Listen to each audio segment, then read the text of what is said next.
Hello and welcome to The Beacons Are Lit, a Lord of the Rings podcast. I'm the host, Mike Marbach, and today I am joined by Kelly Conrad. Howdy. Matt Guerin. Howdy ho. And Stacey Lyons. Howdy ho. Yeah, we got a full house here to discuss the last part 7 of our Fellowship of the Ring coverage. But before we get to that, we do have some news from Lamarck. And that news is, I shared this in our Slack from the onering.net. That's my source. On February 26th, the Tolkien estate relaunched their website, releasing previously unseen material from their archives. The exciting new reveals include draft manuscripts, letters, and even audio and video clips of Tolkien and his son, Christopher. You can read more about this or go to their website at tolkienestate.com. Now, Mike, have you sifted through this? Have you reviewed the footage and the manuscripts? Haven't even clicked the link. I'm just kidding. I have gone to the website, but that's kind of the extent of it. It's good to know that it exists and it's out there, but not right now. I'm not in the mood right now. Well, yes, it is out there for your viewing pleasure when you choose to do so, Stacey and everyone else. We also haven't recorded since the Vanity Fair article came out with all the new photos and stills from the, what's it called? Rings of Power. Rings of Power. I was going to say the Lords of Power from the Rings of Power, which, I mean, I looked at the pics. I watched what I could. They exist also. Your thoughts? Your thoughts? Yeah, they're out there. They're out there. They give you not exist. a lot of new information. Yeah. Well, it looks like they're keeping relatively the same aesthetic, which is good to know. Like the elvish armor kind of like looks the same and all that, which is good because it's one of the best parts about the Peter Jackson movies is all the great set deck and costume design and stuff.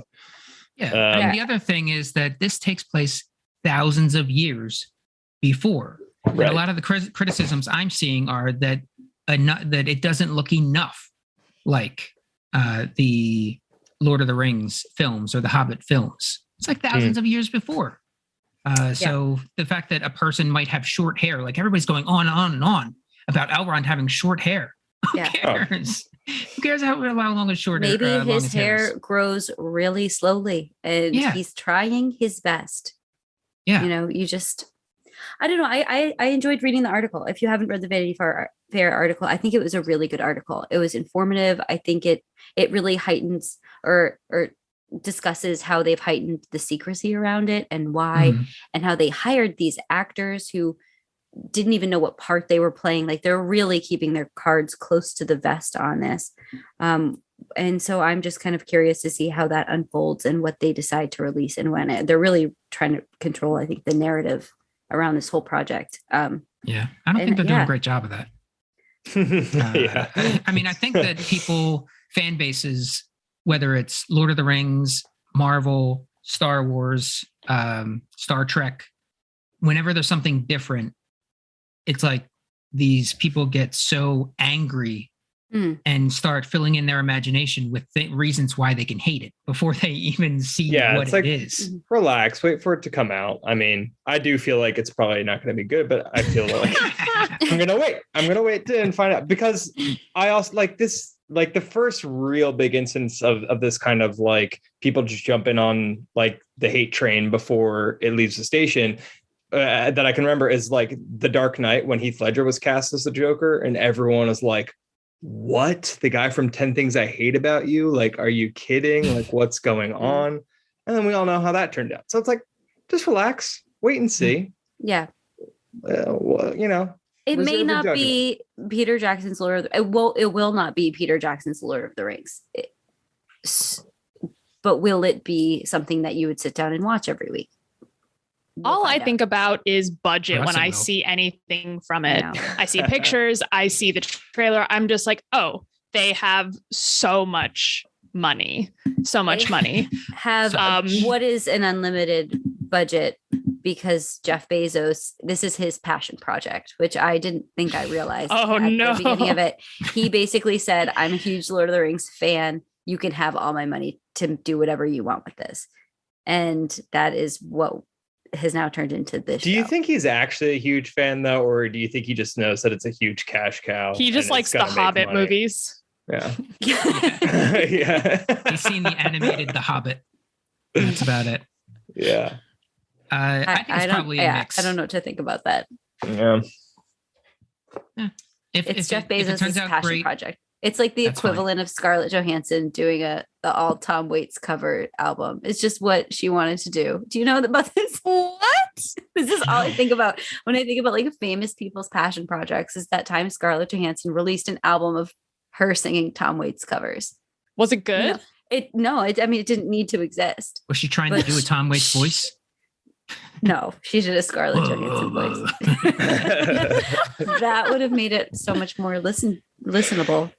It exists. It's fine. It's out there. But what needed to be the situation there? I don't know. I would love it if Scarlett Johansson was doing I think it's called like Nighthawks at the Diner album, where Tom Waits spends like interludes between songs just talking about jerking himself off after dinner and like taking care of himself. Gross. Gross.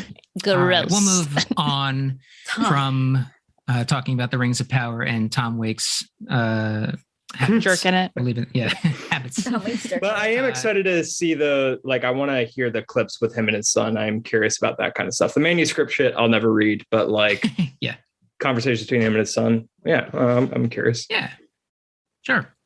Well, you can listen to those at tolkienestate.com.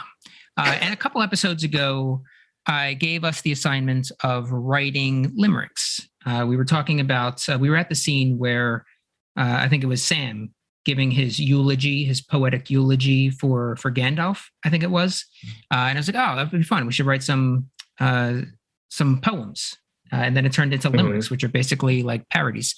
And then we got to that next episode where those assignments were due, and I hadn't done mine. So I stalled for a couple weeks. It was 1 month. I wrote mine on January 27th. So it's been a month. It's been 1 month. Wow. Well, I have done mine. I've done my homework. So we're going to start now. We're just going to each do one of our limericks that we wrote that take place within the Lord of the Rings world.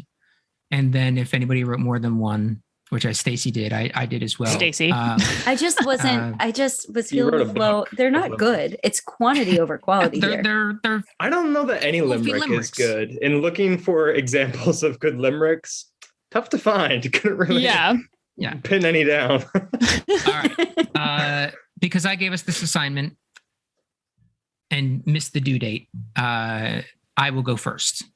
So my first is: the ring was first found by Deagle, who died when he lost it to Smeagol.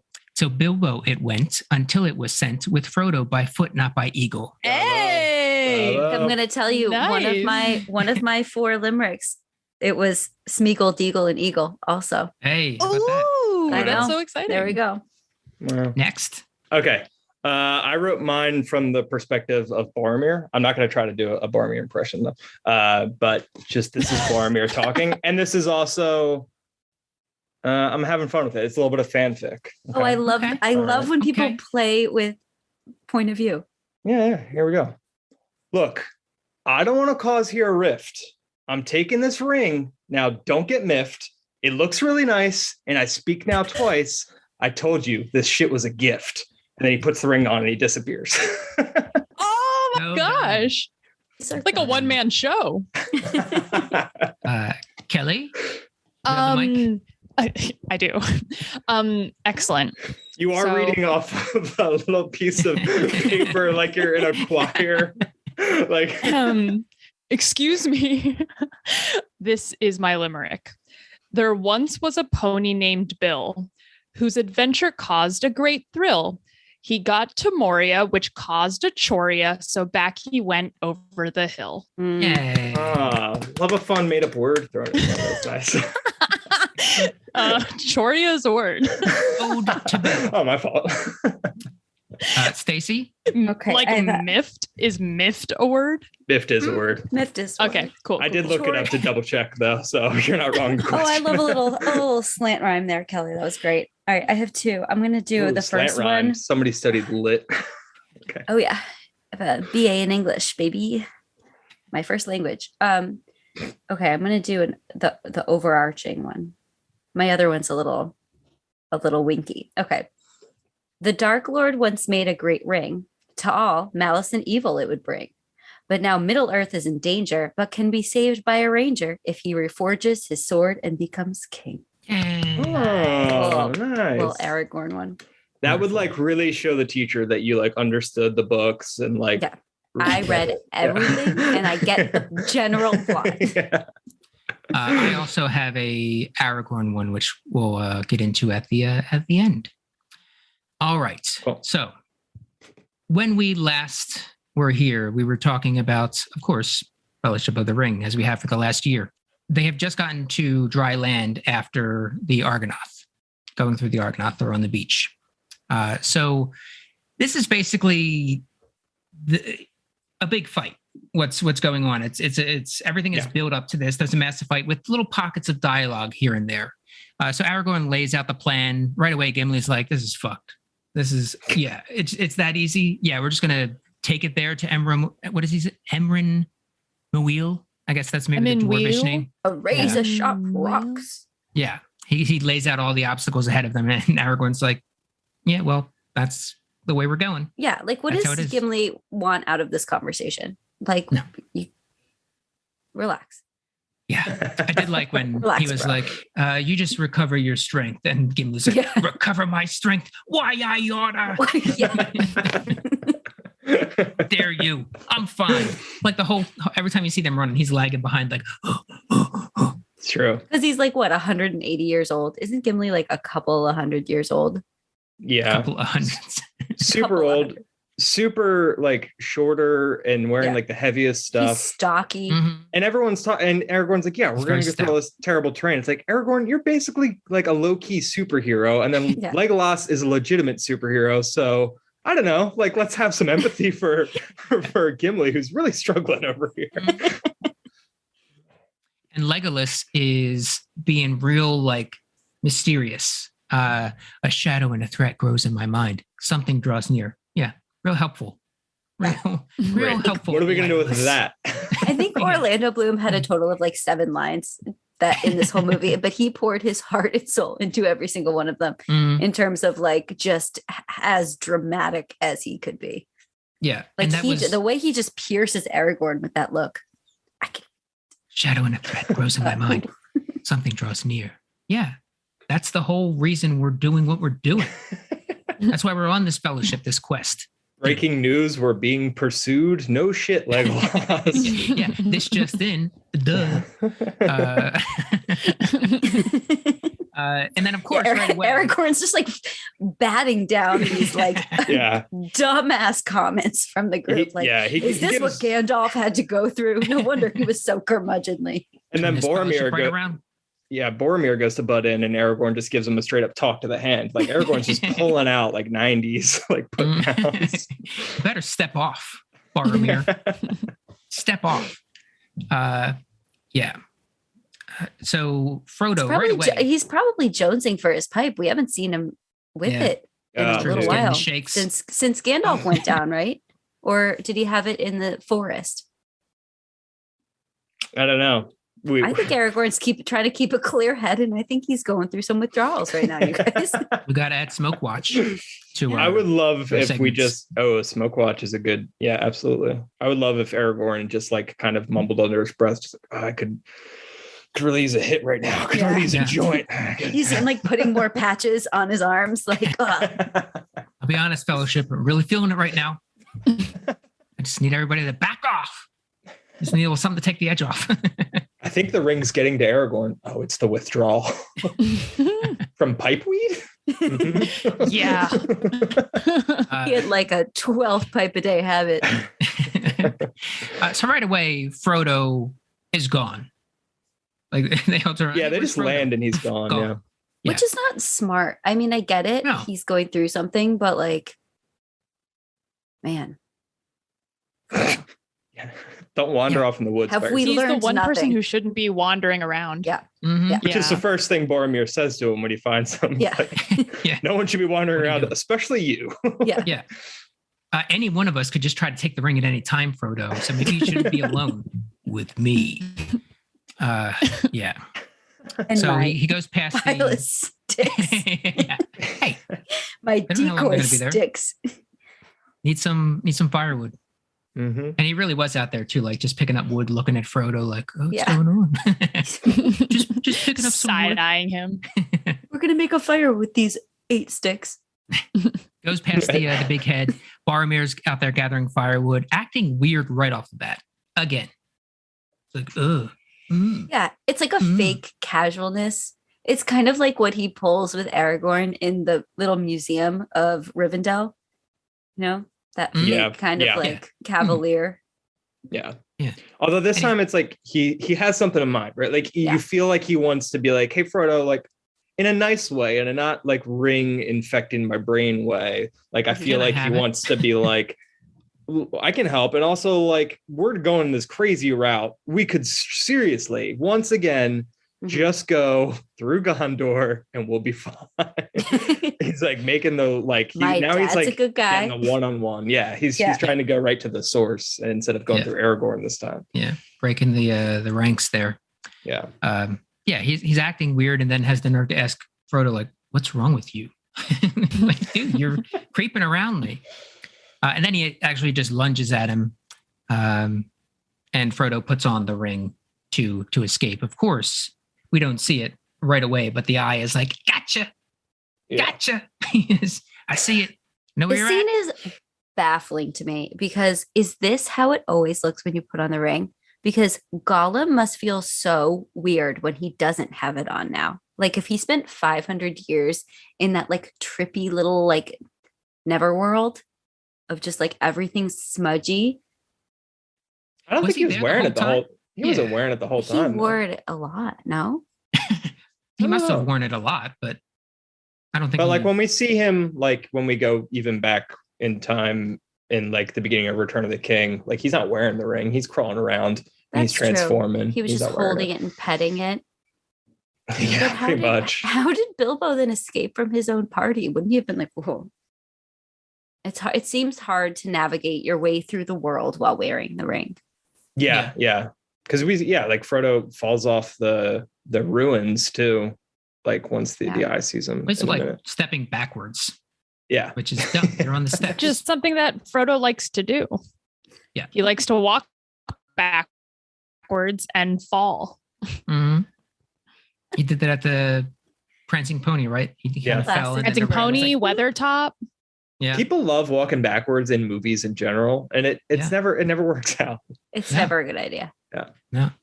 And then as Frodo gets away, one of the goofier parts of this is when Boromir kind of like falls.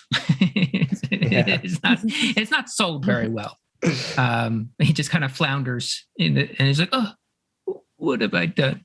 Yeah. Look away. Well, doesn't I'm Frodo hideous. kick him or something? He does. He kicks him off, but he kind of goes toward him, and then just kind of like falls down.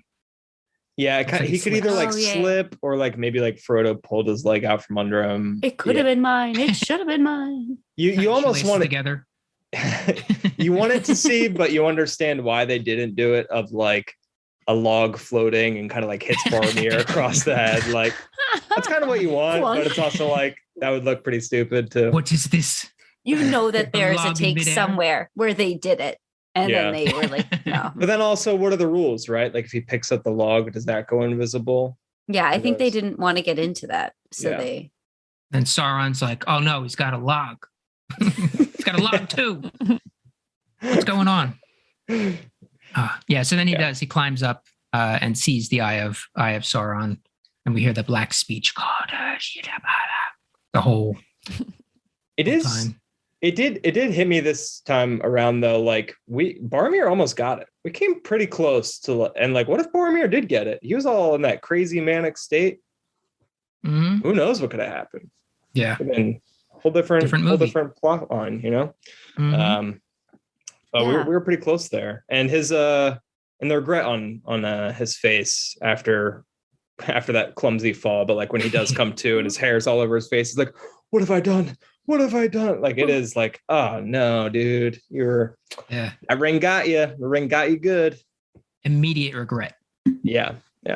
He flounders around, then he's apologizing, immediate regrets. And then Frodo sees the Eye of Sauron. Aragorn finds Frodo, and Frodo tests him, and Aragorn passes. I have to say, I mean, maybe I'm the only one who is thinking this right now, but I don't think Aragorn's ever looked better in these scenes.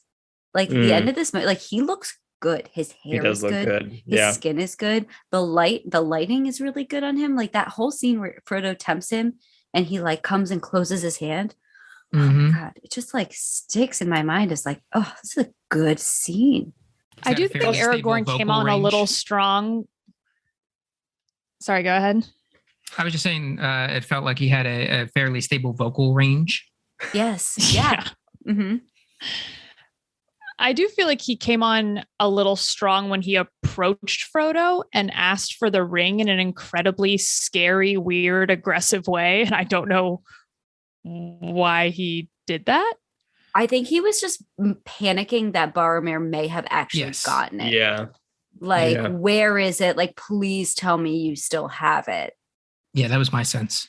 Because what does Frodo say right before that? That he tried to take it from me. Yeah. And then it's like, wait, oh no, that would have been, that would suck. Geez. Oh. And then I gotta go kill Boromir. And then for the dialogue here, the exchange here too is a little confusing because Frodo says something to the effect of like, would you try to take it or something like that, right? Doesn't he ask Aragorn something like that? Mm-hmm. And then Frodo's just holding it out in his palm to Aragorn. Aragorn approaches it and then is like, maybe I'll take it. And then closes Frodo's hand around it and then says, I would have gone with you to the very fires of Mordor. And then Frodo says, I know. Frodo, you don't know. You just asked him if you would try to take it. Well, also, like, I never got, and like, I get it now, I guess, but like, I never got how Aragorn just immediately assumed Frodo was on his own. Like, he just didn't think like, maybe I can get Frodo to like chill and come back. Like, I can convince him. He just like, Aragorn knew that Frodo was leaving and going on his own. And how did he think that was a good idea? Like, Frodo shouldn't be alone. I feel like it should have been more of a conversation. Yeah. Too, like, are you, by the way, are you leaving? I think I'm going to leave. I wish you'd stay. You know what I mean? Like, I don't know. He just was like, I would have gone with you to the end. Frodo's probably like, you still can. Right. I feel like I like this how it was. It was this beautiful. Kind of unspoken. He sees how shaken Frodo is from Boromir. He knows that probably what Galadriel had said, that that the people were out there to take it. So Frodo does not feel safe here in the Fellowship now that trust had been broken. The seal was broken on the trust with Boromir. So the best thing to do is to now separate. Yeah. It's a really beautiful scene. And also keep in mind, like, Frodo did lose Gandalf not so long before this. And that was like his bestie, and then Boromir, I mean, he just got physically assaulted. He's probably feeling some things. Mm-hmm. Yeah. Could you protect me from yourself line, I think is like key to just giving you enough to go like, okay, I understand that. I understand it. And as a scene in the movie, it does work. If it were like real life, you'd be like, well, let's maybe hash this out first. I don't know. but then Mary also has even more of a, I guess, I don't know. I don't want to jump too far ahead, but like Mary understands just through looks exactly what Frodo's doing and is totally okay with it. And I'm like, how was that? How was that possible? I wonder if Aragorn also, like, that line, could you protect me from yourself? If Aragorn knows, like, hey, maybe after a month of being near this ring, it would corrupt me. You know, like maybe it isn't safe for any of us to be near Frodo. Yeah, for sure. Because he does hear the whispering, like when he is reaching at that ring. Mm-hmm. Like he's stronger than it. Aragorn. Yeah. Love how it knows everybody's names. Dude, I can never even understand it. I'm like impressed that you like understand what it's saying. It's subtitles. Oh, okay. Who? Are they talking to me? How'd you know? Only my mom called me that. God. Yeah. So he sends him away, but not before Sting glows blue in one of the great moments of what I feel of one of the great moments of this film. Seeing it glow blue once again, and kind of sends him, go, get out of here, run. And it's orcs. And then God. One of the great, It's and so this many kind orcs. of leads us into essentially a big fight, which we can kind of talk about loosely. But one of my favorite moments is when he first turns and we have that slow motion Aragorn coming down the hill as the orcs are approaching. And he kind of moves his hair back a little bit, and he takes the sword and he puts it between, holds it up to his face. And then So cool. Yeah. He collects himself and then he just, he's so good. He's so good. Yeah. And this choreography is so good. And the scene is so good. And this fight is so good. It's great. This is where the video game that me and Mike love, this is where it starts. And so you just like get to start at like the most exciting part. It's just like, great. We're just like on this hilltop fighting a shitload of Uruk-hai. Yeah. Oh, man. And that's a real sword, right? Like, I know he's using the real sword in Helm's Deep, but I think he's also using the real sword. He must, because it looks heavy. His arms, I mean, I fully believe when he's talking to Barbara, that's like a real sweat dripping off of his face. It does. I love that. Good. Like, everyone looks so heavy. The Uruk-hai look heavy and cumbersome and slow, and they fight like it. And they're also scary because all you're really getting is like mouths on most of them because they got like dreads and helmets covered. I mean, these guys are like 2 weeks old. They've probably never fought before. So I mean, it makes sense why Aragorn's so much better than them, but their numbers are so huge, and you're like, and then oh my god, and then Legolas pops in, and then Gimli pops in. Legolas and Gimli coming around the corner with like the 1-2, Legolas on a bow, Gimli the throwing axe, and just like the way that guy gets taken out by that axe so hard. It's just like, it's so exciting. It's so exciting. It's so exciting. Yeah. It's definitely, I think it's definitely a real sword, because Viggo Mortensen, like as an actor, I think his like method aspect to his performance was like going everywhere with his sword. So I doubt that he was going, I think it was like his real prop. So and that's that baby's real. Sir, you can't bring that into a Starbucks. But it has been remade. Do you know who I am? I am Aragorn. He hears like a little cell phone cough, and he's like, the Horn of Gondor. A vanilla oat latte for Aragorn. I'd like vanilla oat latte. Make sure you do the oat milk this time. You did the whole milk before, and it upsets my tummy. You cannot brew it. None of us can. We have the part where Merry and Pippin are calling to Frodo as he's kind of hiding behind a tree. They're in the bushes, and Frodo's like, not coming. They have a phenomenal hiding spot. These guys have hid before. Like, this is so perfect that they just like pop out of nowhere, and they're like, look, they're like proud of themselves. They're like, come over here. Look what we found. Well, hobbits are good hiders, right? That's like a theme in the book and a theme throughout the movie, that they're like, And we can see them throwing rocks too. That's the other thing. That's another thing they're good at. This would have been a phenomenal time for them to know that their cloaks, they could have just like pulled them over their heads. Like if they hid in that stump with the cloaks, I mean, they would have just got lost themselves. Been fine. Where am I? It's so true. Yeah. So they have the moment between Merry and Pippin, and he's like, let's go. He's not coming. He's leaving. And then they just kind of go and distract him. It's working. I know it's working. Run. Fun moment. It's working. Draws them away. And just as they're about to get it, Boromir to the rescue. Oh my God. Running uphill, baby. He's been tripping. He's like a real run, like tripping over himself to get there. And you know that he's on his way and you're still worried. And I love that they showed him running to get there, because so often in movies you have like the Deus Ex Machina moment of him just like hopping out with his sword, and you would have been like, didn't the hobbits see him coming? But we do see him coming. We just don't know if he's going to get there fast enough. Yeah, that's a great love point. That. Yeah. Also, the Uruk-hai that was gonna axe Merry and Pippin, not following orders. They were supposed to bring back the halflings, and he was about ready to chop the kill. Yeah. He got axe happy. And I love too, like you can see like Boromir, like maybe it's he like looks winded and tired like throughout this fight, which is fun. Like you don't like, especially like I feel like every action movie now, everybody's a superhero. Nobody gets tired or worn out or anything like that. Or sweaty. Yeah. No one's sweety. Everyone's sweaty in this. It's great. So sweaty. And you would be sweaty. Did you see Aragorn's so sweaty? That Boromir, and he's dirty. You have expect him to like start undressing in the middle of battle, being like, whoa. But Boromir also was just weeping to himself in the mud. Stupid. You're so stupid. You drive all your friends away. I'm so dumb. Yeah.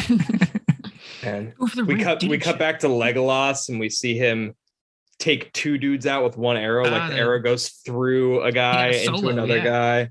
And then he stabs another guy in the eye with an arrow. And then pulls it out. And like, man, because of like Robin Hood, I was like, archers were always like my favorite characters as a kid. And so getting to see this was just like the pinnacle of the coolest stuff I'd ever seen like an archer character do. I was like, oh my God. And then reveal that he has like two little swords too.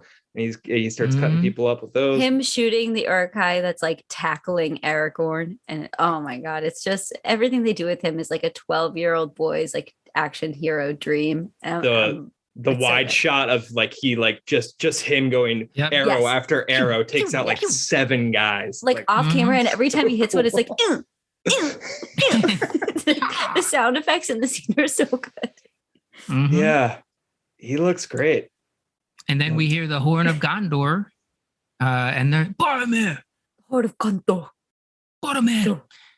And throughout this, we're also getting slow-mo alerts as he's walking around, making eyes, setting his eyes on Boromir, and he hits him. And these aren't just arrows; these are like he's shooting pool cues.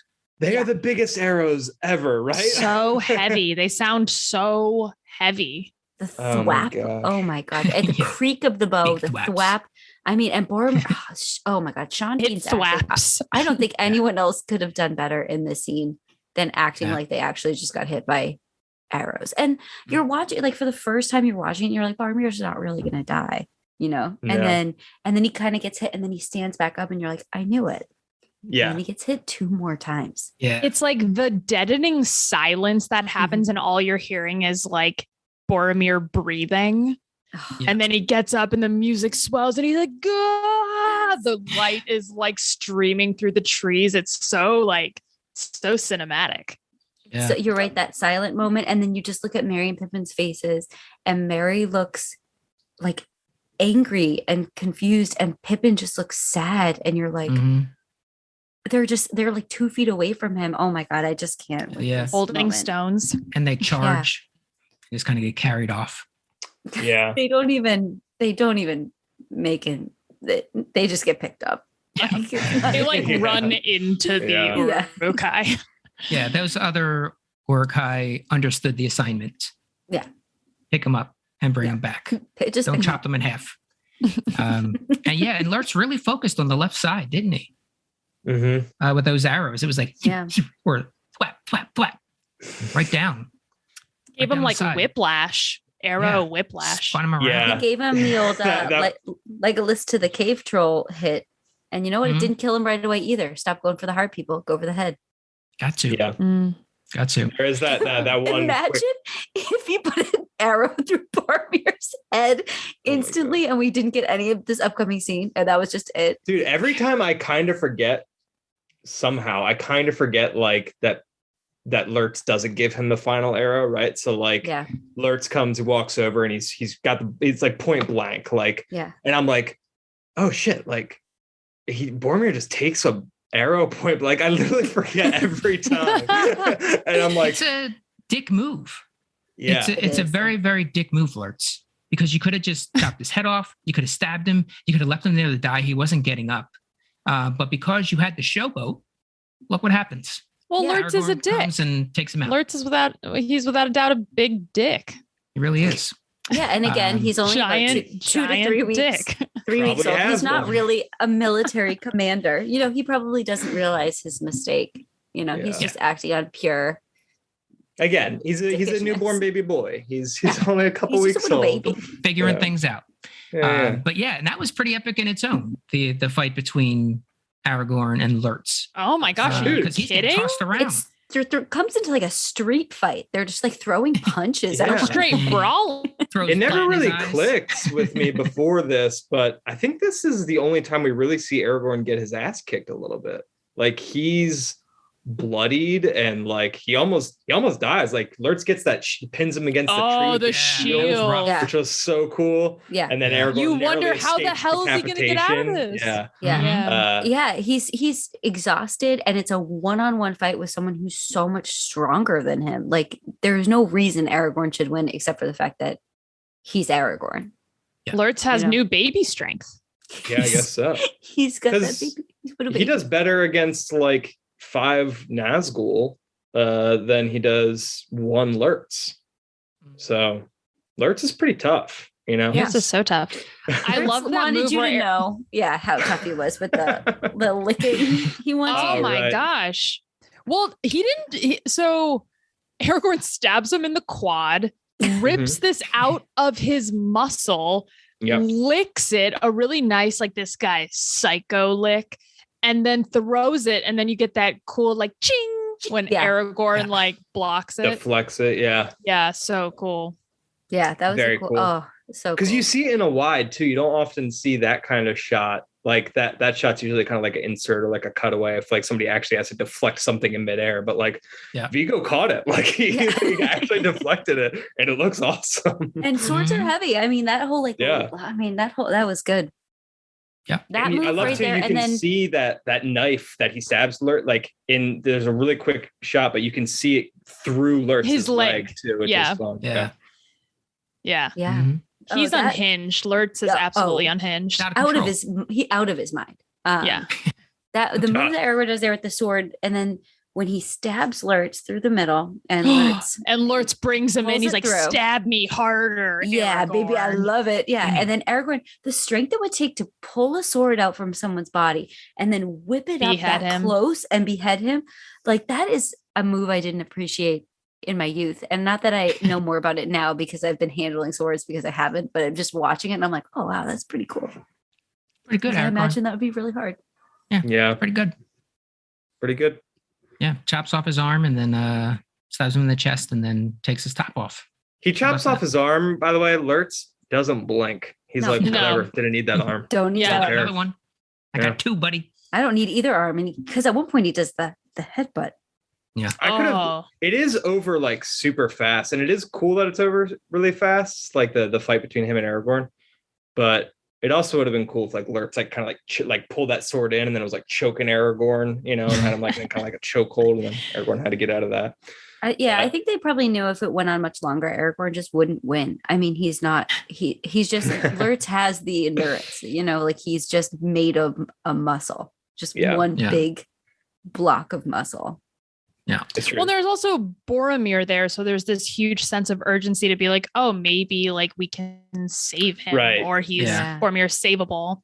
Yeah, True. I always forget that Boromir's just dying off screen. Just during watching whole this fight. happen. dude, he Yeah. has to die knowing that like he failed. Like before Aragorn even comes into the mix, and like Pippin and Merry just get taken away, and all the rest of the Uruk-hai are just running past him. Like he's just kneeling there, just being like, my Merry and Pippin, like the two that he'd spent the most time like bonding with throughout the movie, are just Yeah. getting taken away, and Yeah. he's just Go right past can't him. do anything. The Yeah, first thing Mhm. he says, they took Such the a little bummer. ones. They That took line the is little one of the ones. most Yeah. heartbreaking lines I've It ever is. heard on a screen in my Yeah. life. yeah. Matt had said in our Slack before the podcast that he was glad that he watched this before, rather than right before we recorded, because it is a very emotional scene. And the one thing, in addition to, of course, the acting and the story, but the music within from this point onward, right up Yep. until the end, everything is just like, if you are not tearing up, at the very least, a tear coming down, Yeah. you're not human. No. You're not human. Yeah. It's one of the so best emotional. deaths I think I've ever seen in a movie. Mhm. It's just like one of the most memorable, beautiful, heartbreaking, epic deaths. And to have that feeling immediately after he tries to take the ring Yeah. Yeah. Mhm. is saying a lot about Yeah. how his character is portrayed by Sean Bean, and then the story overall. So good. Yeah. Yeah. He This he last- definitely redeems himself. It's at the very last minute Yeah. of his life, but he does it. Yeah. Aragorn says, first he says, like, I failed you. No, you fought bravely. You have kept your honor, which is another one. It's like, oh, Yeah. he Yeah. did. Yeah. He did.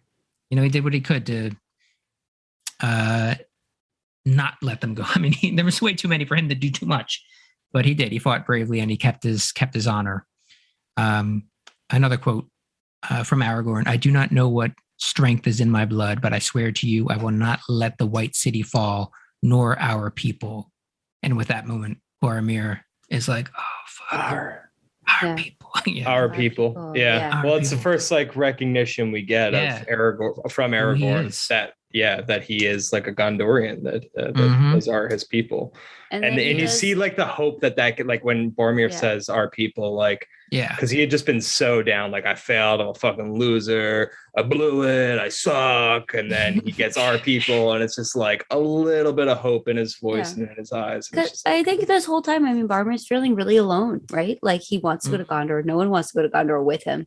And just Mhm. like the just Aragorn acknowledging that he cares about A, mankind, and B, Gondor. I that's probably a very comforting thought for him. I don't know. Well, and This it's also like Boromir has had just so much pressure put on him. Mm. And I think you're seeing Yeah. like he's finally like has to let that go. But at the very last minute, he gets like the support that he needs. Like I always Yeah. forget, like, oh, he's so obsessed with this task and these ideas and who he is and what he has to do. And it's like, bro, you can't do that on your own. But that's kind of Mhm. what was like put on him. Yeah. And we Aragorn don't was like see- very withholding, like up Yeah, until for now sure. about Gondor. And so that's just a nice little acknowledgement that he Yeah. gave him. And to Kelly's point, we don't see why Boromir is the way he is Yeah. until the next film, Two Towers. But Denethor is the worst. He is Yeah. absolutely terrible. Like, imagine Awful. Wait, do we meet Denethor in Boromir's Two his Towers? favorite- Or is it Return of the It might be King? Return of the extended- King. no, he's in in the extended, we get Two the Towers. flashback, right? Oh, we yeah, get but we some, don't yeah. get the full picture of Denethor No. until Yeah. much later. Kelly, if we can revisit the theatrical cut Kelly segment really quick. Yeah, They- sure. Kelly's Corner. They cut out a bit of Boromir's death, don't they? Like, I feel like we don't spend as much time with him and Aragorn, but maybe I'm wrong. I think it's the same. I think it's the Okay. same. There was All right. nothing that stood out to me. But I could be wrong, but not that I Yeah, I don't think noticed. Okay. Never Yeah. mind then. But then, of that's course- good. That's good. I'm glad But they kept. thanks all that for shit checking in, there, though. 'cause It's good. Happy to.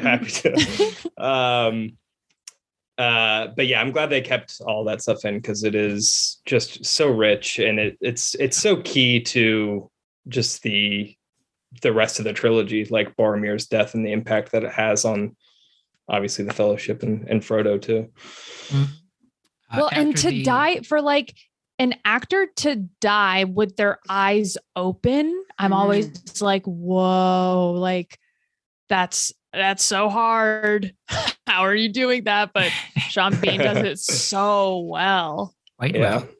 Yeah. It's like you either are Sean Bean or you're Rachel Weisz. Oh, And be Sean Bean. You know what I'm talking about? In what? What am I thinking of? The last Batman movie where she's just in the car and she's gasping for breath and then she just kind of hunches over and dies. I'll have Spoiler to alert. rewatch it. Oh my have God, to it's rewatch just it like for the sure. worst thing I've ever. You'll laugh when you watch it now. And then just think of Sean Bean and be like, yeah, Sean Bean did a perfect job. That's how you do it. Well, one of the you worst said deaths. Rachel Weisz Isn't in that who Batman? it is? Are you talking about Marion Cotillard in Yeah, Dark Knight that's who I'm Returns? talking about. I Okay. always get the two of them confused. Yes. Okay. She's in the truck, right? Yeah, she's in the truck. Yeah. After she gets stabbed. Yeah.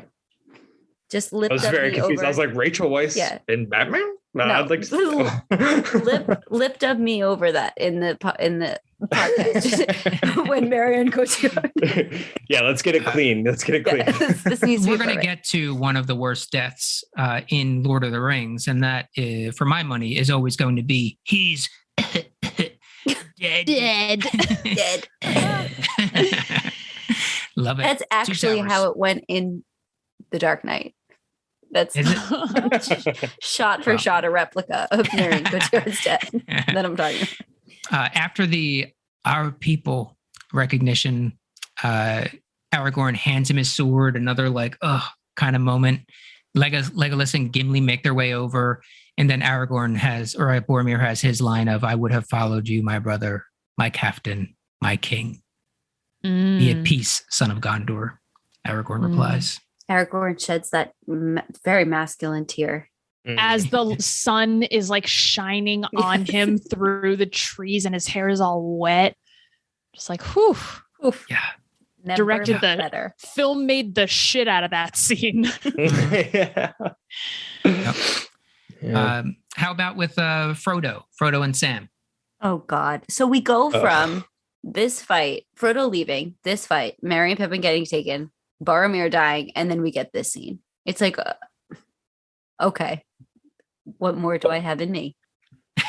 1, 2, 3 gut punch. Yeah, because it's before Sam even shows up, it's Frodo standing on the riverbank, wondering what, I feel like he's kind of summoning the courage to leave, right? He's just kind of staring at the boats, and then he remembers Gandalf's lines, right? He's so afraid to go, and he says in voiceover, I wish the ring had never come to me, what he had said to Gandalf. And you could tell, he's just ruining this day. He's just how is this my life?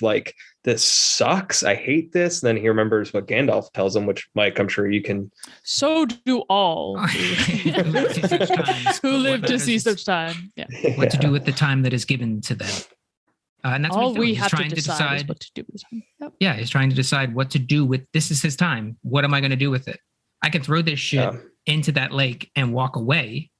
I can go find Merry and Pippin, who he doesn't know have been taken off, or he can try to find his way now alone, as far as he knows. But he's not, because right on his heels is Samwise Gamgee, who catches him. What was Sam doing, do we think, during this whole fight scene? Trying to find him the whole time. Yeah. Just, wandering the woods, kind of like about Mr. Frodo. Yeah. Well, we later find out that he's pretty stealthy. I guess hobbits in general are stealthy, but in Return of the King, when he barges into Barad-dûr and rescues Frodo, we see time and time again that Sam is, he's brave and he's very capable of doing this stuff. Maybe he was using that cloak. Maybe he was the only one. Figured it out. Could have just been hiding. He's right. He was probably hiding near the campsite watching their stuff. Right. That seems like a very Sam thing to do. I'm going to keep an eye. This is Boromir's shield. This means a lot to him. We got some valuables here. I'm just going to keep an eye on the stuff. And then he sees Frodo in a boat and is like, hell no. Yeah. Yeah. What are you doing? Does he even stop? I don't even think he stops at the river's edge, no, right? He just keeps walking in, which is just it drops off and you're they're not going to kill another one. That's what I thought. I was they killed Boromir. I see Sam going. I'm no. I don't know anything about the movies at this point. And I'm just they can't. And then he starts going under and I'm I think that they do. In that beautiful, dreamy water. Yeah. The first time I'm watching this movie, I definitely thought that Sam was, I was are you kidding me? Oh, okay. They weren't that far out at that point. But they're also, for a Hobbit, it's pretty deep water. Because Frodo doesn't really get out of the boat to lift him back up. Because he's not wet at all, if he does. He just kind of reaches over and pulls him up. So I feel like Sam didn't have that much far to go to reach the bottom of where they were. But Sean Astin got hurt filming that scene. I guess that was one of the more serious injuries during filming. He when he was like in a dead sprint into the water, I guess like there was a shard of glass in the river and like they had to take off his entire hobbit foot and it was like in his heel and they just pulled out like a big shard of, I think it was glass. So oh my gosh. A little so behind painful. The scenes for you. Even hobbits need water shoes. When Sam is running, Sam, like go back. And he's like, I'm going to Mordor alone. Of course you are. And I'm coming with you. Yeah. Sam goes under, he pulls him out. So I made a promise, Mr. Frodo. Promise. Don't you leave him Samwise Gamgee. And I don't mean to. And then they hug and I start tearing. And at this point, weeping. Like this for me, like this scene is like, I feel like it's one of my favorites of the entire trilogy. Just completely encapsulates their relationship. And although I was going to say, Stacey, before you said your bit about like being afraid that Sam was going to die, I'm like, I feel like they linger too long on Sam underwater because for me, I'm like, they're not going to kill Sam like right after they kill Boromir. Like it's just not going to happen. So I'm like, why are we spending so much time trying to convince me of something that's not going to happen? But clearly it can have a persuasive effect. So for me, it was, I mean, the first time I watched it, I didn't know Sam was like a central figure. I was like, there's no way Gandalf's not coming back. And Gandalf does not come back in this movie. And then it was like, there's no way that Boromir's he's going to live through that one arrow. And then obviously it does not. And so at this point, I'm just like down in the dumps, you know, I'm like, everyone's dead. I don't even care about anyone. Yeah. Yep. But you're right. They do linger too long on it because it's a move that only really works once cinematically or cinematically. like if they're trying to trick us, it only works once and then, but yeah. It would also just be like a weird, like in terms of telling a story, it'd be weird to put like such two important deaths so close to each other. And like for Sam to die running out into the water to like join Frodo would just be like a crazy way to kill off that character. Imagine if he did die during that, be like, oh my God, like you wouldn't want to go see Two Towers. You'd be like, this is wild. They just killed a guy off because he was trying to get to his best friend in the water. Yeah. His friend couldn't like help him in. Like imagine Frodo like prodding around with the oar like over the boat, like his body just going in circles. Yeah. I can't imagine a worse thing to witness in a movie. I would never watch the other two. I'd be like, this is the saddest thing I've ever seen.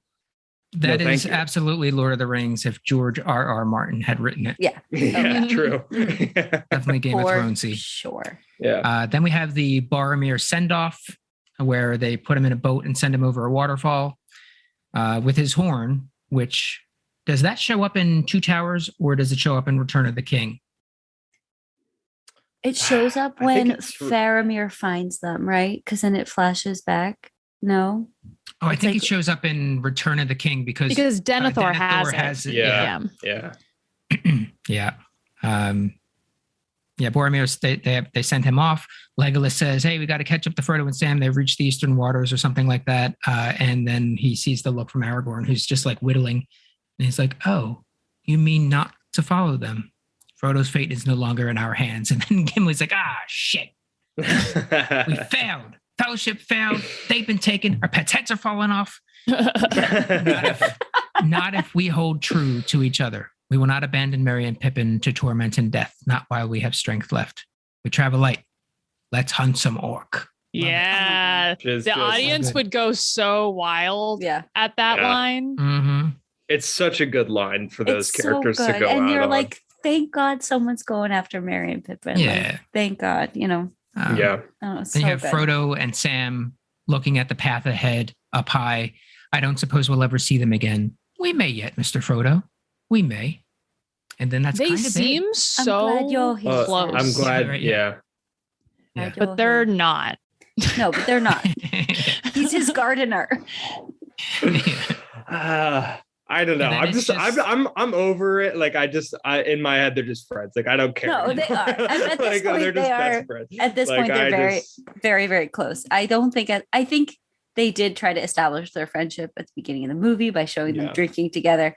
I'm pretty sure in the book they were not very close. I think they had more of an employer-employee relationship. That's my take. I love the relationship that they have in these films. So and they're just looking over we see the landscape, that we see their path more or less. Yeah. And you see Mordor in the distance.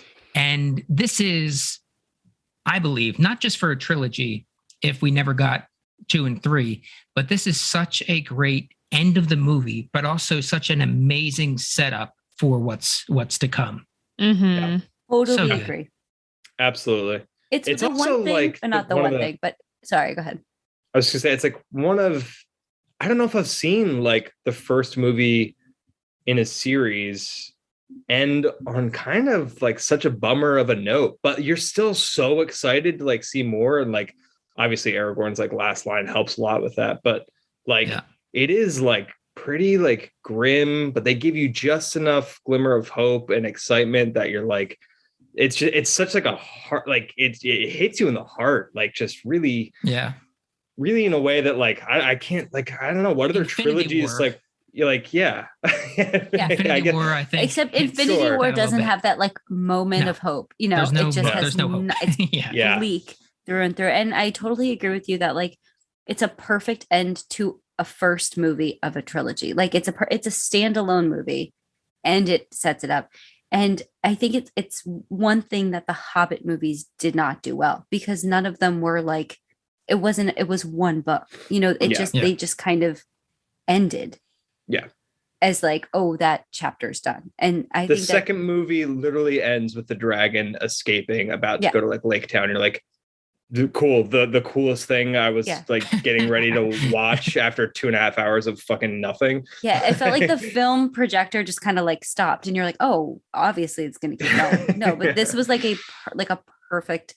I just feel like, God, this whole movie to me is like perfect. But I feel like the last 20, like what we just talked about, is almost, they could not have done better with the end of this movie. I really just love it. Every line, every moment of it is. We can nitpick it all we want, but it's perfect. Yeah. They don't have from what I saw, they don't have a composer yet. But I'll tell you, if Howard Shore gets on board with doing the Rings of Power, that would be one amazing get. That would just tie a lot of stuff together. You just saying that like lit a beacon of hope in my heart of like, okay, maybe I will. Maybe this show could be good. Okay. All right. Howard Shore on board. We're talking flutes. We're talking harps. What are we talking? All right. So before we get to winners and losers and any remaining limericks, I do want to say a couple quick things. And that is that Crossroads Comedy Theater has shows coming up. There is on March 4th, the Wadsworth Constant, one night only in Philly, an improvised absurdist play that plays in Players Theater. That will be in the episode notes, as well as Philly Theater Week. We'll have shows in Philly at Plays and Players Theater once again, April 1st. April 1st, April Fool's Day through April 3rd. And we'll have Study Hall, Not Yet Rated. Chip Chantry, one of the funniest people around, is doing a show with Alyssa Alduki and Marcelie Jean-Pierre, which is a stand-up show. There's a lot going on. And some of those shows are free because it is 1 year of Crossroads shows, 1 year that we've been around. So go to xroadscomedy.com for information on the shows that we have, as well as the classes that are starting in just under a month. The other thing I want to say is, what did I want to say? There was something else. I have to edit this. The shows. Oh, yes. This will do it for our recap discussion coverage of the Fellowship of the Ring, but we will have one more episode where we will look back and do winners and losers kind of thing on the entire movie. We've done winners and losers on each segment that we've done. Now we're going to do something like that via awards for Lord of the Rings, for Fellowship of the Ring. So we'll have categories and things like that anybody that listens can chime in on if I remember to get that information out before we record. All right. So winners and losers for this segment. So let's start with the losers. Kelly. Oh, God. I like forgot that we do this every episode. What are we starting with? Losers? Yes. You want us to come back to you, Kelly? Sure. Does someone want to go? Or if not, I'll just go for it. All right. My loser's Boromir. Yeah, take the big one. Yeah. Yeah, but it's like, to me, that seems like a cop out because it's like, hey, Kelly, you died every opportunity to go. I gave you an opportunity. No, I'm saying it's a cop out. I'm not. Boromir wouldn't have been mine because he is dead. He can't even be alive to lose. But I get what you mean. Lost. It's the ultimate loss. Whatever, sure. Yeah, Boromir is my loser. He lost for obvious reasons. Others, yeah. I think for obvious reasons as well. Just because someone needs to say it. Lurtz was a big fat loser baby in this because while he accomplished his goal of getting a couple of halflings, he didn't get the right one. He had half his men not listening to him and trying to murder the other hobbits. And he himself got real cocky and lost. Mm-hmm. And I think he put up a good fight, but he lost. He's my loser. Yeah. Mm-hmm. Matt.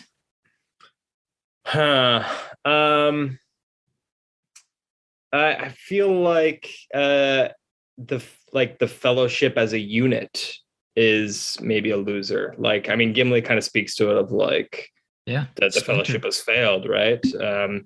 So yeah, like their mission was to, help Frodo destroy the ring. They went as far as they could. They made a good run of it. They didn't actually get too far. This is the first movie of 3, so and they've already ended. So yeah, tough loss for the fellowship as a whole. Yeah. Kelly. I guess I'll go with Merry and Pippin because they're in what I would consider to be the scariest situation. Yeah. Kind of being kidnapped by Uruk-hai and having absolutely no idea what's going to happen. So they're my losers. And watching their friend and protector die literally 6 inches from their faces. Yeah. That's something you don't forget, Yeah, it is. Kelly, you were right. That is the scariest situation that anybody is in. Just carted off by these monsters. In a chokehold. Yeah. Kicking and screaming. And winners, Stacy? I'll say Sam because he didn't die and because he has his own little job that's not really part of the fellowship, and it's to keep Frodo safe and to accompany him, and he was persistent and followed through with that. He got Frodo to take him, and he's still got hope at the end. And I think that's a winner's attitude if I've ever heard one. So. Yeah, absolutely. Matt. Man, Legolas just for the audience is just he just kicks so much butt in the in that end sequence that it's great. Ultimately the mission's a failure, but he really kicks some Uruk-hai butt and it's awesome. Also, just real quick plug for Orlando Bloom's face when Boromir's dying. When he shows up, he gives a look that's that embodies that elvish sociopath kind of curiosity, doesn't really understand emotion totally, but it's it is kind of sad, and then but you can see it's heartbreaking, and it's probably the best moment that Orlando Bloom gets. He gives it his all. Movie. He is all in this. Yeah. Yep. Kelly. I guess I'll go with Gimli because he got some good fighting in, and then he just seems super stoked at the end to hunt orcs. So I feel it was really nice to see him so happy. Yeah. Yeah, I would. Yeah, totally. I feel like he just didn't want to be on this mission from day one, and now he's just doing what he wants to do. He's trying to do some killing. He's naysaying the whole time, and he's let's go hunt some orc, and he lights up. Yeah. He does not know how much running is involved. Yes. Yeah. Cross country. Great. That's a good one. My winner is Aragorn, son of Arathorn, and heir to the throne of Gondor. For obvious reasons and not obvious reasons, he kills Lurtz. He saves Boromir from desecration. He keeps the fellowship intact as much as he can. Just when it was if everything is splintered, and he's no, it's not as we hold true. And he also passes the test. He had the opportunity to just snatch that ring, and he closes Frodo's hand. And he also recognizes the moment to break away. So he has that moment where he's understandably lets the fellowship break off, but also the parts to hang on to, and just trusts that things will work out. So Aragorn is my winner for that reason. Okay. Plus, he looks fine. Yeah, plus he looks great. He looks wonderful. All right. So that is our episode, other than remaining limericks. Bonus content. Bonus content. Pew, Yes, pew, pew. my Post-credit scene. My extended edition. I have another one. I had 4. One of them was about Smeagol and Deagle and Eagles, and one of them was similar to Kelly's, which was about the pony bill. So I'm not going to read those ones. I did have. Oh, wait, I want to hear how similar they are, though. Yeah. Kelly's was, I'm going to say better just because of Choria. Do you want me to read all of my limericks? Take 30 seconds. Okay. There once was a hobbit named Smeagol who strangled and stole from poor Deagle, and so the fellowship must travel while Middle Earth does unravel. And no, they can't just fly on an eagle. That was Beautiful. Okay. Then, wherever Sam Gamgee would toil, his pony Bill was the truest, most loyal. But he must be untied ere entering the mines, as Balin's welcome would not be the most royal. And wonderful. This is so embarrassing. It's wonderful. I'm like turning red. The limericks are tough. This doesn't feel. I don't feel good about this. Okay. That's why it's bonus. One. That's why we're sticking it at the end of the episode. Yep. Hopefully everyone's drunk by now. Okay. We lost everybody at the Batman comment. The Batman comment. I know, right? I'm not Rachel everyone's. I Weisz. am not everyone's favorite podcaster on this show. I'll tell you that much. At Bag End, Samwise was once gardening when he dropped some eaves and needed pardoning. So he went on a quest at Gandalf's behest. But hey, why was he there at night's darkening? That's a slant rhyme. It's nice. It's nice. Wonderful. Yep. Yeah. I did it. I have 2 more. There once was a ranger named Strider, a very good swordsman and fighter. He rejected the throne, went off on his own, and to hobbits became their guider. Ooh, it's a word. Guider. Strider and that a slant rhyme? No, just the Choria. That might have been my favorite part of this whole thing we did. It's called fun, everyone. Yeah. I didn't know that this had to be so incredibly rigid. It's called fun. I'm Kelly, being. You did great. No. What is we fun? love Choria. And one more is Lurtz centric. Lurtz was a very strong Uruk-hai. To cross him would mean that you would die.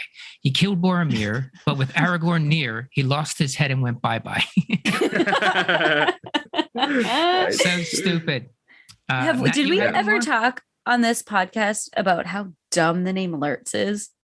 Lurtz. It doesn't sound menacing to me. Well, that's why I like saying it so much, because it is just so bad. Lurtz. Yeah. Lurtz. And it also kind of like looks the way he sounds, or it sounds the way he looks, rather. Like that top ponytail. Total Lurtz. I did have one other one. This one from the perspective of Frodo. Did you do one for each? Be honest. No, just I spent too much time on this, and the best I could do was like 2. I had made it halfway through a third one, which was about like Boromir wanting to eat the ring, because I thought that was a very funny premise. And he was like licking his lips and stuff, but I couldn't. I was like, I don't know if this is gonna like land for anybody else. To me, he kind of looks like he wants to eat it when he's in the snow and it drops. Anyway, this limerick's from the perspective of Frodo. Oh no, the ring's gone missing. Keep it safe. I did not listen. Twice more it's gone. Gandalf won't be long, and it's Pippin he'll be killing. I don't know if that really rhymed either. Like that's a prancing pony moment. Rhymes. Yeah. Yeah, it's good. All right. Well, then that will do it for our limericks and our episode. We'll have to do some more, not necessarily limericks, but other assignments that I forget to do. Some other fun things for us to just kind of create our own little Lord of the Rings content, rather than just talking about the ones that we're covering. All right. That will do it for the episode. Thank you, Matt. Thank you, Kelly. Thank you, Stacy. Thank you all for listening. Bye. Bye. Bye.